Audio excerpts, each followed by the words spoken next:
सर्व मैत्रिणींना श्री स्वामी समर्थ. आज जे आहे बघा तर आषाढी एकादशी आहे आणि आमच्या इथं आहे ना, तर म्हणजे आमच्या इथं पण पंढरपूर आहे बघा, छोटं पंढरपूर. तर छोट्या पंढरपूरला पण इथं खूप मोठी यात्रा भरती आहे. म्हणजे इतकी यात्रा भरती आहे ना, म्हणजे पूर्ण ट्रॅफिक वगैरे बंद केलं जातं आणि पूर्ण शहरातले जे लोक आहेत तर मग पूर्ण पायी असे पंढरपूरला जातात.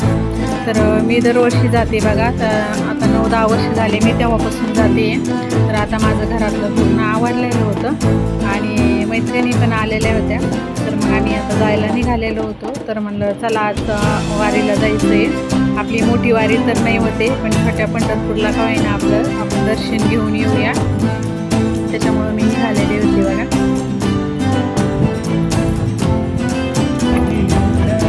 आम्ही चाललेलो आहे पायी, म्हणजे कारण की गाड्या वगैरे पण नसतात. इतकी गर्दी असते ना, म्हणजे खूप गर्दी असते आणि इतके रस्त्यांना पायी इतके चालत, म्हणजे इतके भाविक राहतात ना.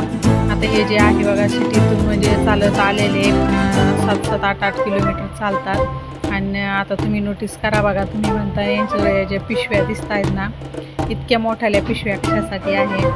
तर रस्त्याने ना आता म्हणजे इतकं फराळाचं वाटतात ना, साबुदाणा खिचडी, लाडू, केळी वगैरे सगळं असतं. तर मग या पिशव्यात ना, ते पिशव्यानं पूर्ण भरलेलं आहे. सगळेजण काय करतात की बरेच जण मग असं म्हणतात की दर्शन घेतल्याशिवाय नाही खायचं, फराळ नाही करायचं. मग ते पिशवीमध्ये घेतात, पिशवीमध्ये टाकतात. आणि यात्रा पण खूप मोठी यात्रा भरती, म्हणजे अशी रस्त्यानं पण अशी यात्रा भरलेली असते. पाळणे वगैरे ते पण अशी यात्रेमध्ये आलेले राहते. हे बघा. आणि आज जे आहे ना, तर म्हणजे बरेच जणांना शनिवारची पण सुट्टी असते. तर सुट्टीमुळं पण म्हणजे खूपच गर्दी होती. दरवर्षी पण असती गर्दी, पण दरवर्षीपेक्षा ह्या वर्षी म्हणजे जास्तच गर्दी वाटली, खूप गर्दी होती. आणि प्रत्येकजण असे फराळ वगैरे ना असे म्हणजे हे करून देतात, आग्रह करून देतात की घ्या म्हणून. पण सगळे म्हणजे खाऊन फुल झालेले असते आणि पिशव्या भरून पण फुल झालेले असतात. म्हणजे कोणी घ्यायला पण असं नको म्हणतं. म्हणजे इतकं रस्त्यानं असतं, म्हणजे काहीच आपल्याला न्यायची गरज नाही. पाणी, चहा, कॉफी, दूध आणि सगळं असतं. चिप्सचे पुडे असतात, फराळाचा साबुदाणा असतो, नायलॉनचा चिवडा, जे काही म्हणजे उपासाचं आहे ते पूर्णचं उपासाचं चिक्की वगैरे पूर्णच वाटाणं मिळतं. आणि इथं बघा ह्या मुली आहे बघा, तर किती छान हे करू लागल्या त्या. म्हणजे मी इथं आवाज नाही घेतलेला, म्यूट केलेला आहे. तर इतकं म्हणजे छान वाटत होतं ना. आणि त्या एकसारखं करत होत्या. आणि झुळझुळू आहे चंद्रभागा, ह्या अभंगावरती त्यांचं चालू होतं बघा ते नृत्य. पण खूप छान वाटलं, पण मग मी ते घेतलं नाही, म्यूट केलेलं होतं मी आवाज. हे बघा किती म्हणजे किती छान हे करता येते आणि सर्व मुलीच आहेत ह्या. तर रस्त्यानं म्हणजे असं दिंड्या वगैरे पण खूप दिंड्या जातात. बऱ्याचशा बाया म्हणजे आपले घरून पण तुळस घेऊन जातात, सोबत डोक्यावरती तुळस घेऊन जातात. आणि इतक्या दिंड्या असतात ना, शाळेवाल्याच्या दिंड्या असतात. आपापल्या कॉलनीमधून पण मंदिरामधून दिंडी जाते. आता आमची इथून पण मंदिरातली पण दिंडी गेली, पण मग त्या दिंडीमध्ये काही आमचं जायला जमलं नाही, कारण ती थोडीशी लवकर गेली होती आणि आम्हाला थोडंसं उशिरा जायचं होतं. कारण की मग तिथून आल्यावर पण घरातले कामं करावं नाही वाटत, म्हणून मग आम्ही घरातलं सगळं आवरून जे आहे तर मग आम्ही इथून गेलो होतो. म्हणजे 4 किलोमीटरपासूनच अलीकडनंच गाड्या वगैरे बंद आहे. तिथून सर्वांनाच पायी जावं लागतं आणि यावं पण पायी लागतं तिथपर्यंत. मंदिरापर्यंत तर कुठलीच गाडी वगैरे काहीच जात नाही आहे. अलीकडंच त्यांनी 4-5 किलोमीटरपासूनच रस्ते बंद केलेले. तिथून पुढं म्हणजे कोणी आपल्या गाडीने जरी आलं तर तिथून आपल्याला पुढं पायीच जावं लागतं. हे बघा मुलं हे असे संदेश हे देतात. तर सगळं असं रस्त्याने रक्तदान शिबिर पण चालू होतं आणि हे पण होतं, म्हणजे पूर्ण मोफतच रस्त्याने पण आपली शुगर BP चेक करायचं, ते पण मोफतच होतं. तर म्हणजे ज्याला इच्छा आहे ते शुगर BP ते पण चेक करत होतं.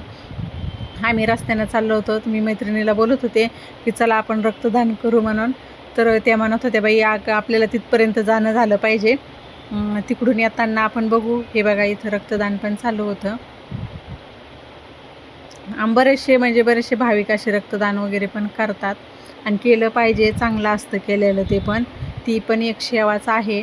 आणि जागे जागे असे फराळाचे स्टॉल लागलेले होते आणि अशी म्हणजे देवाची मूर्ती, विठ्ठल रुक्माईंची मूर्ती वगैरे हे बघा असं त्यांनी असं डेकोरेशन करून ठेवलेलं होतं. म्हणजे इथं पण दर्शन घेतलं जात होतं. असं वाटत होतं की आपण मंदिरात आल्यासारखंच वाटत होतं. इथंच आपले दर्शन झाले आहेत आणि इकडे बघा असे मोठे पाळणे वगैरे हे पण आलेले होते. जसं जसं मंदिर जवळ येईल तशी तशी गर्दी वाढू लागली होती आणि खूप गर्दी होती. म्हणजे पूर्ण रस्त्यांना इथून तिथून असंच चालू होतं. म्हणजे 9-9, 10-10 किलोमीटर लोक पायाने चालत येतात. आता आम्हाला आहे तर म्हणजे थोडंसं जवळ होतं, 4-5 किलोमीटर होतं, तरी जाणं 4 किलोमीटर, येणं 4 किलोमीटर एवढं अंतर होतं. आणि आता शेवटी आम्ही मंदिरापर्यंत पोहोचलेलो आहे. बघा कळस दिसतोय. पण इतकी गर्दी होती ना, खूप गर्दी होती. आणि इथं येण्यात म्हणजे पाऊस पण सुरू झालेला होता. पाऊस पण बारीक पाऊस पण येत होता. म्हणजे पाऊस तर होऊन गेलेला होता, पण एक पण भाविक वल्ला झालेला नव्हता. म्हणजे असं कोणीच वल्लं झालेलं नव्हतं. आम्हाला पण पाऊस लागला होता, पण लगेच सुकून गेलं. म्हणजे असं इतकं आपण वल्लं होईन एवढा पण काही पाऊस नव्हता. पण असं छान असं पावसाचं पूर्ण वातावरण झालेलं होतं. असे पोस्टर वगैरे लावलेले होते सगळ्या साईडने. आणि आता तर इतकी गर्दी झालेली होती ना, फुल गर्दी झालेली होती. आणि हा जो टाईम आहे तर 11:30-11चं टायमिंग आहे बघा. आणि इतके भाविक अजून येतच होते दर्शनाला पण.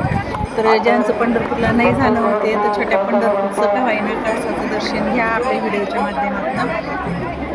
तर आजचा जो व्हिडिओ आहे तर हे बघा पूर्ण दर्शन घेऊ शकताय तुम्ही.